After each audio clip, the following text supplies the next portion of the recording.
saya keturunan dari Pakistan. Jadi setiap malam saya selalu menghatamkan Quran. Tahun 2006-2005 kalau saya nggak salah.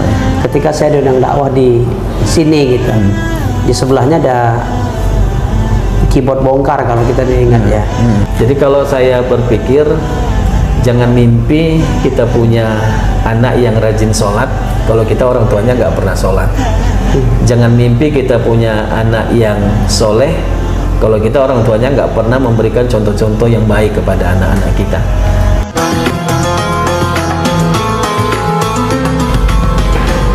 Assalamualaikum warahmatullahi wabarakatuh. Waalaikumsalam warahmatullahi wabarakatuh. Alhamdulillahirabbil alamin. Allahumma shalli ala sayyidina Muhammad wa ala ali sayyidina Muhammad wa ba'd. Terima kasih kawan-kawan yang kembali mampir di channelnya kami, di channelnya Bang Sule Official. Jangan lupa like, comment, and subscribe channel kami agar kebaikan-kebaikan yang kami berikan lebih tersebar luaskan. Salah satu impian dan kebahagiaan seorang manusia adalah ketika kita memiliki keluarga yang soleh dan soleha. Dan hari ini kita kedatangan tamu yang memiliki keluarga yang begitu bahagia. Dari luar kita lihat keluarganya begitu adem ayem, bahkan bisa saya katakan sakinah mawaddah warahmah. Punya 3 orang anak yang 2 hafiz Al-Quran, bahkan salah satunya hafiz 30 juz dan juga seorang pembaca tilawah Al-Quran yang bagus. Langsung kita berkenalan dengan beliau. Beliau adalah Muhammad Akbar Dep ST. Assalamualaikum Bang Akbar. Waalaikumsalam warahmatullahi wabarakatuh. Jadi kawan-kawan sekalian, saya kenal Ustadz Akbar ini dari dulu. Ketika saya SMA, beliau adalah guru di salah satu sekolah swasta di Serdang Bedagai, guru matematika kalau saya tidak salah. Ya, sekarang tetap menjadi guru. Sudah lama kita berteman, berkenalan. Sekarang bahkan wajahnya tuaan saya seperti ini. Jadi Bang Akbar tuh begini, banyak orang yang tanya tentang nama belakang. Ya, ada Dev, itu kan biasanya marganya orang India ya. Kalau orang Indonesia tuh biasanya Sitorus, Lubis, Nasution, gitu. Itu memang ada keturunannya atau dibuat-buat? Iya. Silakan Bang. Iya, terima kasih. Sebenarnya memang nama Muhammad Akbar Dep, ujung Dep itu memang ciri khas saya, keturunan dari Pakistan. Jadi memang kalau keluarga dari silsilah dari ibu saya memang orang Pakistan. Cuma, yang Pakistan tuh ibu? Iya, yang Pakistan tuh ibu saya. Kalau ayah suku Jawa. Jadi memang nama Dep itu di dalam keluarga saya 6 orang bersaudara itu memang cuma saya yang pakai Dep. Artinya tidak abang, kakak, adik saya tidak pakai Dep gitu. Jadi memang saya berbeda dengan keluarga gitu. Jadi memang itu adalah nama ciri khas dari Pakistan lah, dan itu pemberian dari kakek gitu. Dan ciri khas itu kadang-kadang sangat menjual. Karena kalau orang cerita siapa ustadznya, Ustadz Muhammad Akbar, orang akan tanya Akbar mana nih. Tapi ketika orang tanya Akbar Dep, udah orang nggak tanya lagi. Cuman 1 orang dan satu-satunya di Serdang Bedagai yang hari ini luar biasa terkenal dengan keramahannya. Kemudian yang paling terkenal dari Bang Akbar Dep ini adalah pengusaha atau orang yang memiliki orkes religi, ya, orkes lagu-lagu agama yang dikenal dengan orkes Aisyah. Tapi itu dulu. Dan sekarang sudah dijual. Sudah selesai lah. Masanya sudah selesai. Dan kawan-kawan lucu nih. Saya luar biasa nih. Kenapa? Orkes itu sebenarnya hari ini masih begitu digandrungi. Bahkan mungkin kalau kalender itu ada 35 satu bulan, 35-nya ada yang ngundang gitu ya Bang ya. Insya Allah. Tapi dijual karena permintaan anaknya bilang kalau saya hafal Al-Quran 30 juz, orkes itu dijual. Dan ternyata janji itu diwujudkan. Nah, saya tanya dulu Bang Akbar, salah satu income atau uang masuk kita kan dari orkes itu, tapi tetap dijual. Pengaruhnya dengan ekonomi besar nggak sih? Jadi sebenarnya seperti ini. Kita merintis usaha orkes Aisyah itu memang terhitung sejak tahun 2004. Tahun 2004 kita merintis, walau sebenarnya istri saya sudah punya nama, karena memang beliaulah yang punya skill memainkan organ tunggal itu gitu. Jadi setelah 2004 kisaran 18 tahun, di 2017 tahun, di 2021 kemarin kita opkan. Kita tidak usaha musik lagi karena memang anak saya Fadlan yang meminta, ya jangan usaha musik lagi. Tapi kan memang pasti gini, Bang. Salah satu pendapatan terbesar Bang Akbar itu kan dari situ ya. Iya. Kan pasti ngaruh banget di ekonomi. Tapi demi anak yang hafal Al-Quran rela meninggalkan itu gitu. Jadi ya pasti pertama ekonomi itu ngaruh. Tapi memang segitu besarnya kah harus dilakukan pengorbanan itu kira-kira, Bang? Ya, karena memang dari awal pun pada saat kita meminta dia untuk menghafal Al-Quran dan dia membuktikan memenuhi keinginan kita, tercapailah itu. Nah, satu ketika dia meminta itu kepada kita, maka kita harus juga memenuhi apa yang diinginkan gitu. Walaupun jujur mengorbankan. Walaupun jujur mengorbankan income, pendapatan dari usaha kita. Tapi saya yakin bahwa rezeki itu sudah ditetapkan Allah. Setiap makhluk Allah di muka bumi ini pasti dapat rezeki. Makanya saya tinggalkanlah usaha yang berkaitan dengan musik, dan saat ini usaha saya tetap jalan di perlengkapan pesta, terata, pelaminan, dan sesuatu yang berkaitan dengan kebutuhan untuk acara-acara. Tapi tidak orkes. Tidak ada kaitan dengan orkes atau keyboard. Iya, tapi kan di orkes itu pasti banyak kenangan. Iya. Dan banyak penyanyi-penyanyi yang sudah terlahir dan terlatih di situ. Iya. Salah satunya mungkin kawan-kawan kalau masih ingat ada namanya Deswa. Iya. Itu salah satu lulusan aksi Indosiar tuh, nyanyi di Indosiar, Akademi Dangdut Akademi di Indosiar, dan itu asli dari Serdang Bedagai, dan itu adalah penyanyi yang termasuk dibesarkan oleh Orkes Aisyah. Pasti kan banyak lika-liku di orkes itu, sejarah di orkes itu. Apa nggak merasa kehilangan, Bang? Kalau ditanya kehilangan, pasti kehilangan. Cuma tadi seperti yang saya sampaikan di awal tadi, karena itu memang keinginan anak, dan memang saya pikir-pikir juga lebih baik, makanya kemarin dibismillahkan aja lah untuk melepaskan itu gitu. Iya. Selain memiliki orkes, sekarang menjadi guru honorer. Iya. Di Al-Wasliyah di Tanjung Beringin, di Bedagai tepatnya. Tetap komitmen istiqomah dengan guru walaupun honorer gitu ya. Dan jurusannya kimia.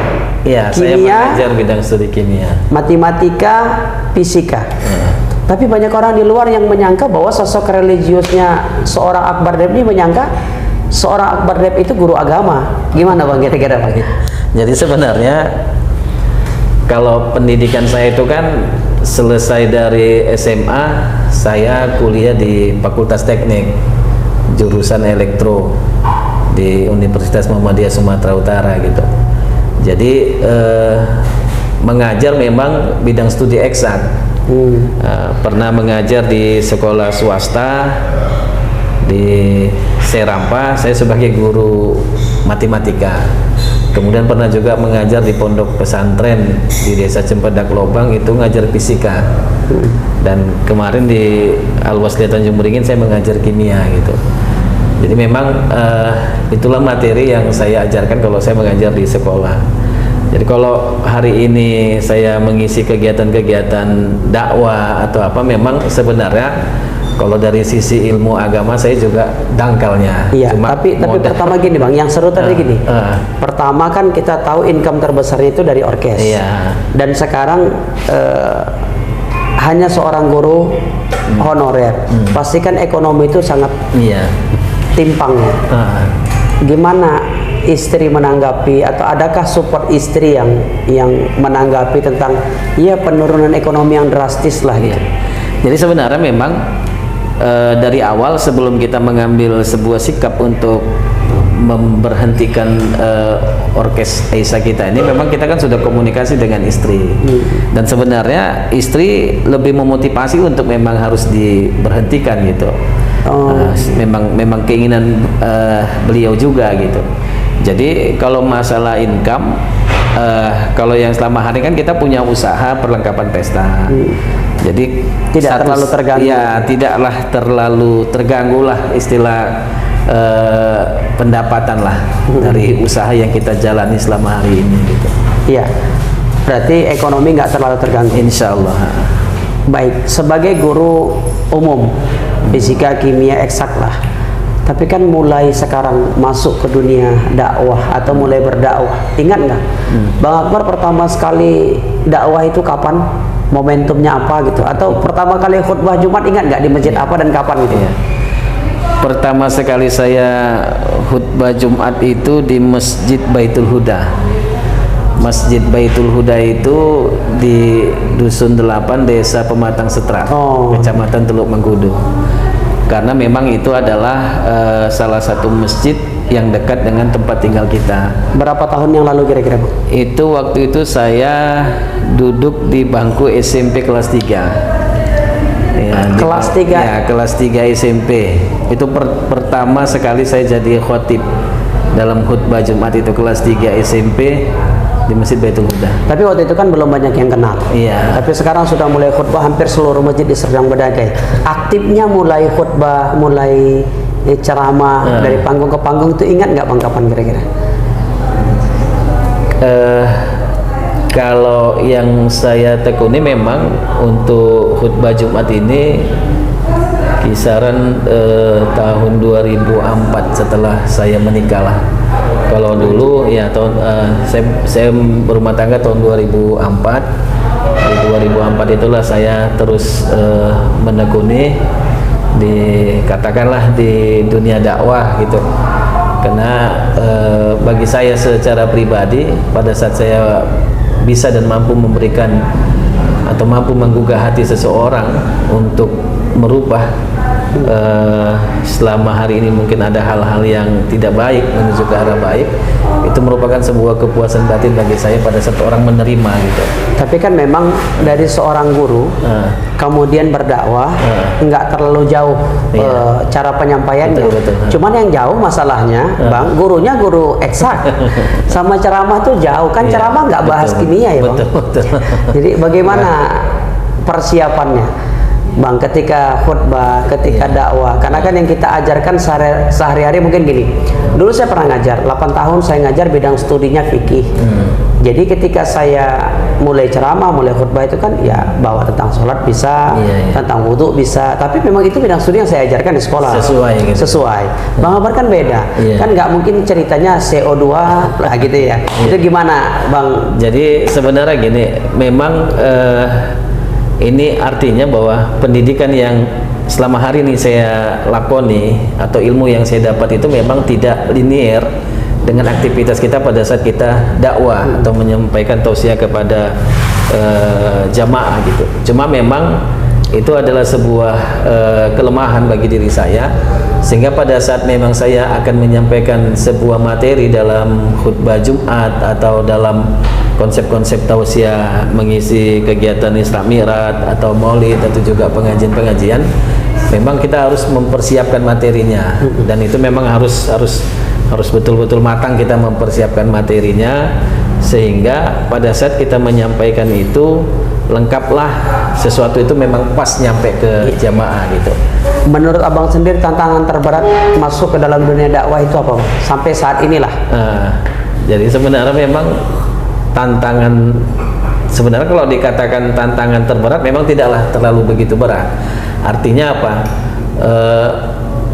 Kalau saya menilai adalah biasa gitu, yang selama hari ini mungkin dialami juga oleh penceramah-penceramah di luar sana kan gitu. Artinya pada saat kita menyampaikan tausiah, ya kalau misalnya dalam konsep khutbah Jumat mungkin jamaah itu nggak ada masalah kan gitu, duduk di masjid apa gitu kan. Yang terkadang menjadi sebuah kendala bagi kita pada saat kita mengisi pengajian yang mungkin jamaahnya tidak terlalu banyak, kemudian mereka kesannya cuek gitu, tidak feedback komunikasi dengan kita, itu seperti tantangan bagi kita seorang pendakwah itu untuk bagaimana kita bisa mengkondisikan jamaah itu untuk bisa mendengar apa yang kita sampaikan kepada mereka. Tapi ketika kita nyampaikan, pasti setiap panggung ada tantangannya masing-masing gitu ya. Gini Bang, pro kontra itu kan pasti ada. Pasti ya. Kontranya dulu. Yang paling ekstrim pernah dialamin apa Bang? Kalau yang paling ekstrim seperti tidak pernah saya alami lah. Nggak pernah ya. Tidak pernah saya alami. Jadi kalaupun nggak kena di hati masyarakat, cuman sepintas lalu ya, udah, sepintas gitu. lalu gitu, tidak menimbulkan reaksi-reaksi yang bisa menjadi apa gitu, tidak pernah terjadi lah. Karena kan memang mungkin kalau sudah jamaah ini tidak suka dengan kita, kadang-kadang cerita satu nggak enak apa segala macam. Ya, gitu. Itu sudah pastilah. Dan dialami. Dan pasti dialami. Perasaan biasa aja gitu Bang. Biasa aja. Artinya kalau saya pada saat ada jamaah yang mungkin mereka menilai materi yang saya sampaikan itu mungkin tidak sesuai dengan keinginan apanya, mungkin ya ketidaksukaan mereka itu mungkin mereka munculkan dengan mereka cuek atau mungkin menggunakan handphone untuk membuka handphone atau memainkan itu aja, dan tidak serius memperhatikan kita gitu. Iya, tidak respon dengan kita. Kalau pengalaman dakwah sendiri Bang, yang paling mungkin paling diingat mungkin karena kesannya ada ini nggak bisa dilupakan gitu. Ada nggak kira-kira? Kalau saya dulu gini Bang, saya dulu pernah tuh gini Bang. Ketika saya diundang ceramah di sini, tapi dulu nih waktu saya tahun-tahun 2006-2005 kalau saya nggak salah. Ketika saya diundang dakwah di sini gitu, di sebelahnya ada keyboard bongkar kalau kita diingat ya. Jamaah yang nonton saya itu nggak ada. Ya nggak sampai 30 orang gitu. Lebih di sana full rame gitu. Itu saya pernah mengalami masa itu. Bang Akbar, pengalaman dakwah paling ekstrim apa? Sebenarnya gini, kalau pengalaman dakwah itu memang pernah terjadi waktu di Kabupaten Asahan. Kalau sekarang di Kabupaten Batubara lah, setelah kemarin Asahan pecah dengan Batubara kan gitu. Saya lupa nama masjid, nama desa dan nama kecamatannya. Cuma kalau hari ini disebut di Kabupaten Batubara lah, di daerah pedalaman 50 lah, 50 ke sana gitu. Jadi memang waktu itu kegiatan dakwah yang kita lakukan itu dari kegiatan mahasiswa waktu itu gitu. Dan kita menyampaikan dakwah kepada masyarakat di sekitar sana. Memang alhamdulillah karena mungkin daerah perkampungan, ya, pola pikirnya pun masih berbeda lah, nuansanya masih ini gitu. Jadi mereka senang mendengarkan ceramah-ceramah agama gitu. Artinya masjid itu sangat penuh, antusias. ya sangat antusias, dan mereka istilahnya inilah memang merindukan tausiah yang langsung gitu kan. Jadi dulu kita buat kegiatan itu pernah juga dalam bentuk safari Ramadan ya kan, safari dakwah kan gitu. Dan di luar Ramadan pun kita buat kegiatan juga gitu. Artinya silaturahmi, mengunjungi masjid, menjumpai jamaah dan menyampaikan tausiah kepada mereka gitu. Jadi memang tidak kontra, tapi mereka pro, bahkan dengan mereka ya dengan mereka itu memotivasi gitu. Jadi keinginan kita untuk tausiah kemudian safari dakwah lagi ke sana semakin termotivasi gitu. Ya, seolah-olah pengen ke sana gitu. Karena mereka responnya positif. Berarti pengalaman dakwah sudah sangat banyak ya Bang ya.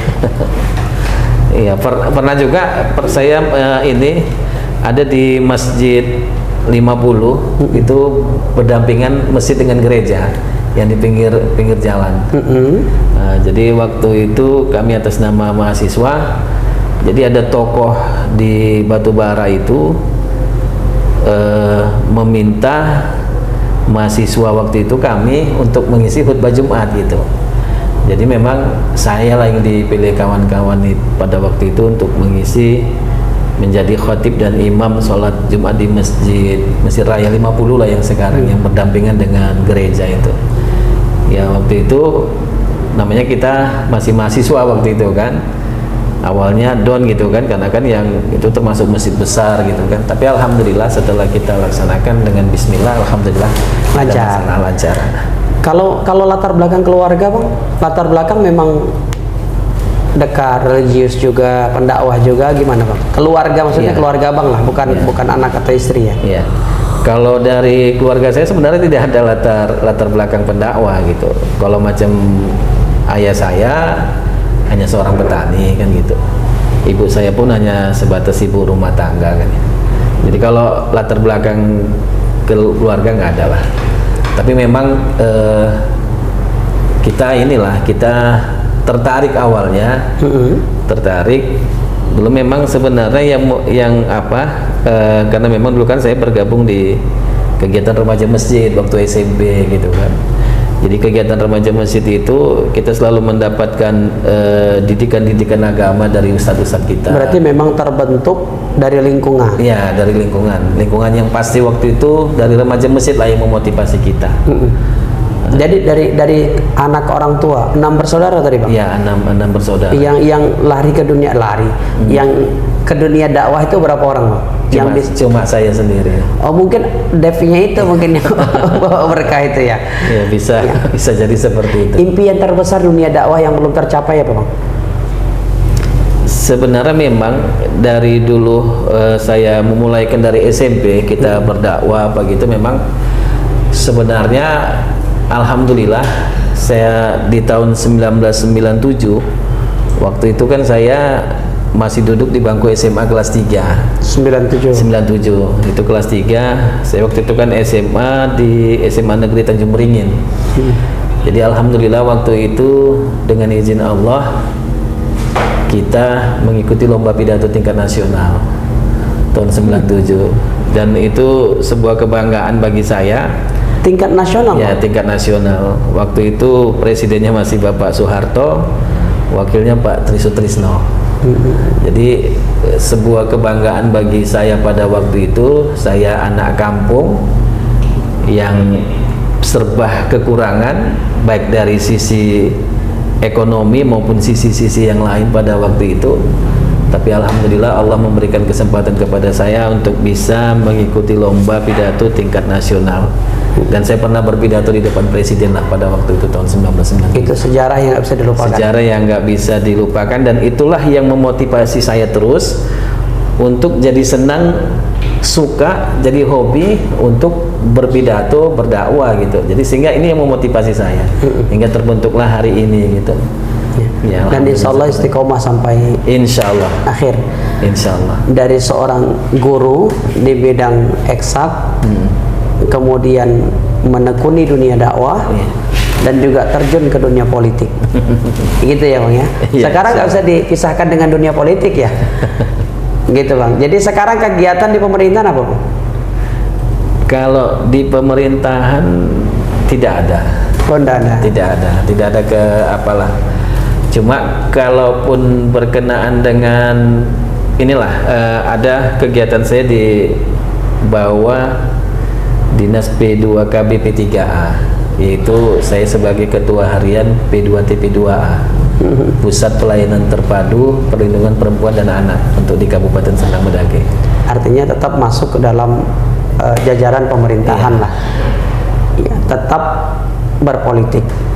Ya, banyak yang pasti bertanya-tanya tentang seorang Akbar Dep. 2024 masih berpolitik kah? Wallahu a'lam. Karena cerita politik ini dinamis. Hari ini kita bilang A, besok bisa berubah jadi B. Bahkan kalau kita cerita 2024 mungkin terlalu dini, karena 2024 itu hitungannya masih tahunan ya. Sedangkan dalam konsep politik, jangankan tahunan, jangankan hitungan bulan, hari, bahkan hitungan jam juga bisa berubah gitu. Jadi sebenarnya kalau keluarga dan anak-anak lebih support yang mana nih Bang? Atau memang semuanya disupport aja gitu? Kalau anak-anak sebenarnya berprinsip selagi ayah masih berada di dalam jalan yang baik, silakan. Tidak ada sebuah larangan atau harapan yang begini begitu, dan anak-anak juga tidak banyak tuntutan lah. Tapi memang yang pasti membuat banyak orang mungkin iri kepada Bang Akbar, termasuk saya mungkin Bang, punya anak yang soleh dan soleha, dekat dengan agama tuh, cara mendidiknya gimana Bang? Maksudnya hal-hal yang Abang tanamkan, Abang ajarkan kepada anak-anak sampai mereka bisa seperti hari ini. Jadi kawan-kawan sekalian, anaknya Ustadz Akbar Dep ini ada namanya Fadlan. Iya, Muhammad Fadlan Dep, Muhammad Fadlan Dep. Beliau juga hafiz 30 juz, beliau juga pembaca tilawah Al-Quran, ya, dan sering menjadi imam-imam salat di masjid-masjid, ya. Kadang dikhususkan diundang untuk menjadi imam salat gitu ya. Pastikan tidak bisa terlepas dari bagaimana orang tua mendidiknya, bukan hanya sekolah loh. Karena kalau kita cerita sekolah atau kita masukkan pesantren, saya pikir pesantren banyak, tapi kan nggak semua juga bakal menjamin pesantren itu seperti itu. Pastikan pengaruh orang tua pasti besar. Iya. Jadi sebenarnya apa yang diajarkan di rumah, Bang? Ya, saya sebenarnya gini, menyikapi dalam konsep pendidikan. Pendidikan itu kan terbagi atas 3 bagian. Ada pendidikan formal, ada pendidikan informal, dan ada pendidikan non formal. Dari 3 konsep pendidikan ini yang saya perhatikan di situ, yang sangat-sangat berpengaruh itu adalah pendidikan informal, pendidikan dalam lingkungan keluarga. Jadi satu ketika saya menikah di tanggal 7 Juli 2004, kisaran 18 tahun yang lalu. Jadi begitu menikah, kemudian dianugerahi oleh Allah sebuah amanah berupa anak. Jadi pada saat istri saya itu hamil, ya, dikatakan dokter mulai dari 0 bulan kandungan di dalam rahim istri saya memang mendidik anak saya itu dengan paham bagaimana pendidikan tauhid itu sudah bisa dilakukan. Jadi pendidikan terhadap anak saya itu dimulakan pada saat anak saya itu berada dalam rahim ibunya. Jadi setiap malam saya selalu menghatamkan Quran. Setiap malam saya selalu menghatamkan Quran. 3 orang anak saya setiap malam tidak luput saya menghatamkan Al-Quran. Jadi ada orang bertanya, bagaimana menghatamkan Al-Quran yang 30 juz, 114 surah kan itu, bahkan 6.666 ayat? Takkan mungkin. Terkadang selama 1 bulan penuh di bulan Ramadan saja tadarus Quran kita kadang nggak tembus gitu kan. Jadi memang ada sebuah amalan kemudahan yang nilainya sama seperti menghatamkan Al-Quran. Hanya dengan membacakan surah Al-Fatihah 1 kali, Al-Ikhlas 3 kali, Al-Falaq 1 kali, An-Nas 1 kali, kemudian tutup lagi dengan Al-Fatihah, kemudian saya lengkapi dengan ayat kursi, kemudian saya ucapkan selawat 3 kali, saya hembuskanlah itu di perut istri saya. Karena pada saat kita membaca surah Al-Ikhlas 1 kali kan sudah sepertiga Al-Quran gitu kan. Nah, jadi seperti itu adalah sebuah amalan yang tidak luput saya kerjakan setiap malam. Itu amalannya. Kalau didikannya sehari-hari. Jadi setelah lahir anak saya, maka proses pendidikan agama itu kan harus kita lakukan. Ya, harus kita lakukan maksimal. Jadi kalau saya berpikir, jangan mimpi kita punya anak yang rajin sholat kalau kita orang tuanya nggak pernah sholat. Jangan mimpi kita punya anak yang soleh kalau kita orang tuanya nggak pernah memberikan contoh-contoh yang baik kepada anak-anak kita. Dan itulah yang memotivasi saya, sehingga saya harus bisa memberikan contoh kepada anak saya. Saya ingin anak saya itu santun berbicara, maka dimulakan dari diri kita sebagai ayah. Bagaimana etika kita berbicara terhadap siapapun, bagaimana cara kita berbahasa, bersikap. Dan ini namanya anak-anak itu kan memang sebuah kebiasaan, anak-anak itu lebih mudah mencontoh. Makanya sebuah ungkapan, anak itu adalah cerminan orang tua. Jadi itulah tolak ukurnya. Maka saya beringin supaya anak saya itu memang benar-benar bagus, anak saya itu benar-benar baik, saya didik. Tapi mendidik tadi itu dengan memberikan contoh-contoh yang baik. Kemudian kalau misalnya itu waktu anak saya si Fadlan itu belum lagi usia 7 tahun, usia 4 tahun saya sudah latih dia bawa ke masjid gitu. Jadi begitu tiba waktu sholat, saya ajak, yuk nak kita ke masjid. Jadi saya tidak menyuruh, tapi saya mengajak. Artinya saya memberi contoh. Tapi begini, Bang, Fadlan kan udah sering jadi imam salat, dan mungkin ayahnya jamaahnya.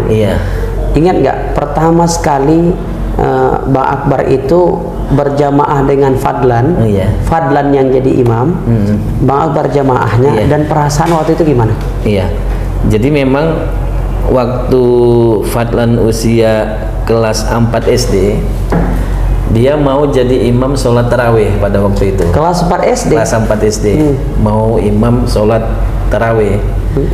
Kebenaran waktu itu saya jadi ketua BKM. Ketua BKM di Masjid Al-Huda, masjid yang dekat dengan tempat tinggal saya pada waktu itu. Jadi dia bilang sama saya, ya, Mas mau jadi imam. Dia memanggilkan dirinya Mas, karena memang saya dari ayah Jawa kan, jadi identik Jawa itu kan Mas. Jadi saya bilang, belum boleh nak, nanti kalau sudah sunat baru boleh jadi imam. Kalau gitu sunatlah dulu katanya. Jadi karena tadi saya larang dia tidak boleh jadi imam karena belum sunat, dia memaksakan diri untuk khitan supaya dia bisa jadi imam. Nah setelah itu dia paksakan lagi untuk jadi imam. Jadi waktu itu sampai bahasa dia, masa ayah sebagai ketua BKM nggak bisa mengizinkan saya untuk jadi imam gitu, sementara ketuanya ayahnya. Jadi saya sebagai ketua kan juga saya harus bertanya dengan pengurus, dengan tokoh-tokoh agama pada waktu itu. Jadi kawan-kawan pengurus pada waktu itu berkata, yaudah nggak apa-apa Pak Akbar, kalau Fadlan mau jadi imam gitu. Nah perdana waktu itu dia menjadi sholat tarawih lah, dia jadi imam. Nah begitu dia jadi imam, saya sebagai makmum dengan jamaah yang lain mendengarkan bacaan dia, Masya Allah gitu kan. Jadi sampai-sampai jamaah tidak bosan, malah ada katanya tidak ngantuk kalau Fadlan yang jadi imam gitu. Artinya memang adalah nilai lebih gitu. Ada nilai kelas Dibandingkan ayahnya. Kalau macam saya ini, suara saya ada 2 artis di dalamnya. Satu duel sumbang, satu Iwan Fals. Kalau udah sumbang sama Falsnya itu rusak suara. Makanya itulah kelemahan saya. Fadlan kan pembaca tilawah Al-Quran. Iya. Pasti kan ada gurunya. Iya. Kalau lihat 2 karakter suara ayahnya tadi, bukan ayahnya, gurunya. Ini gurunya siapa Bang? Jadi sebenarnya memang kalau untuk Fadlan ini banyak guru, di mana ada guru yang dulu mengajar mengajar tilawah itu selalu saya antar, bahkan sampai ke ada di Medan itu namanya Bab Kosiko.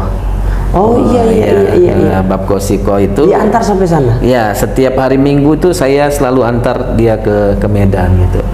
Dan jadi itu pengorbanan seorang ayah. Ya, di mana ada guru ya, di tebing ada guru, pergi ke tebing Matang Guntung ada, pokoknya di mana ada guru. Dan alhamdulillah anak saya tadi itu memang dia tidak membantah dan memang ingin dia gitu.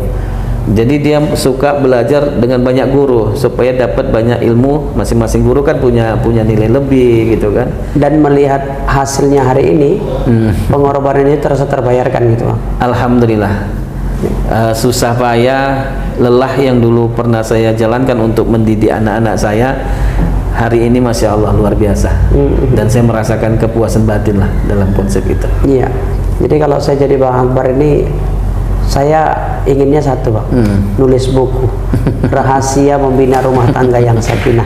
Jadi Bang, terakhir karena sudah maghrib juga, berikan nasihat atau pesan-pesan terhadap saya dan para pendengar di video ini, tips-tips lah membangun, menjadikan anak-anak yang soleh dan soleha. Silakan Bang. Iya, terima kasih Ustadz Soleh. Baik, buat kita semua lah ya, bahwa dalam konsep menjalankan sebuah amanah yang Allah berikan kepada kita, khususnya amanah berupa anak, bahwa memang anak itu bagi setiap orang tua adalah cobaan ya, cobaan. Kenapa saya katakan cobaan? Karena tantangannya sangat besar sekali. Bagaimana kita mampu dan bisa menjalankan sebuah amanah berupa anak untuk mampu dan bisa mendidiknya ke jalan agama, ke jalan yang benar, maka dibutuhkan banyak proses, dibutuhkan banyak cara agar kiranya anak yang soleh, anak yang beriman, bertakwa kepada Allah dapat kita miliki. Andai hari ini anak-anak kita mungkin dalam konsep menjalankan ibadah masih bolong atau mungkin terus tak dikerjakan, maka Bapak Ibu, para orang tua, ingat tanggung jawab kita sebagai orang tua bukan cuma sekedar memberi makan dan minum, bukan cuma sekedar membeli atau memberi pakaian kebutuhannya, Bukan cuma sekedar menyekolahkan dari TK, SD, SMP, SMA, bahkan sampai ke sarjana. Tapi ada satu tanggung jawab yang jauh lebih dari itu semua, adalah bagaimana mendidik anak-anak kita ke jalannya Allah, sehingga mereka menjadi anak-anak yang beriman. Maka pada saat kita melihat anak kita hari ini belum mampu mengerjakan sholat, maka kita harus punya cara bagaimana supaya anak kita itu sholat. Karena Rasul mengatakan, usia 7 tahun ajak anakmu sholat, kalau nggak mau sholat di usia 10 tahun pukul. Ini adalah sebuah ajaran yang Rasul sampaikan kepada umatnya. Maka kita harus berpikir bagaimana anak-anak kita ini bisa menjadi anak-anak yang baik.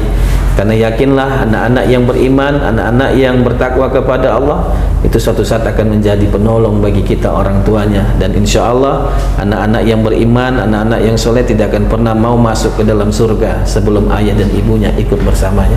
Barangkali ini saja Ustadz Sulay yang dapat saya sampaikan kepada kita semua. Semoga ini bermanfaat lah. Amin, amin, insyaallah. Terima kasih Bang Akbar, terima kasih kawan-kawan sekalian. Demikian bincang-bincang satu kita dengan Ustadz Muhammad Akbar Dep. Ya, banyak nasihat, bahkan ceramah beliau itu luar biasa tadi di ujungnya ya. Kita minta tipsnya, tapi beliau mengingatkan kita semua bahwasanya pendidikan terhadap anak, karena anak adalah harta yang paling berharga itu ya Bang ya. Itu luar biasa. Sebuah kehormatan buat saya bisa podcast dengan beliau dan berbincang dengan beliau. Jadi kalau kawan-kawan ingin berbincang juga dan bertemu dengan beliau, jangan sungkan, datang aja. Insyaallah pintu rumah beliau terbuka buat siapapun tamu yang datang ke rumahnya. Oke, saya Bang Sulay, terima kasih. Assalamualaikum warahmatullahi wabarakatuh. Waalaikumsalam warahmatullahi wabarakatuh.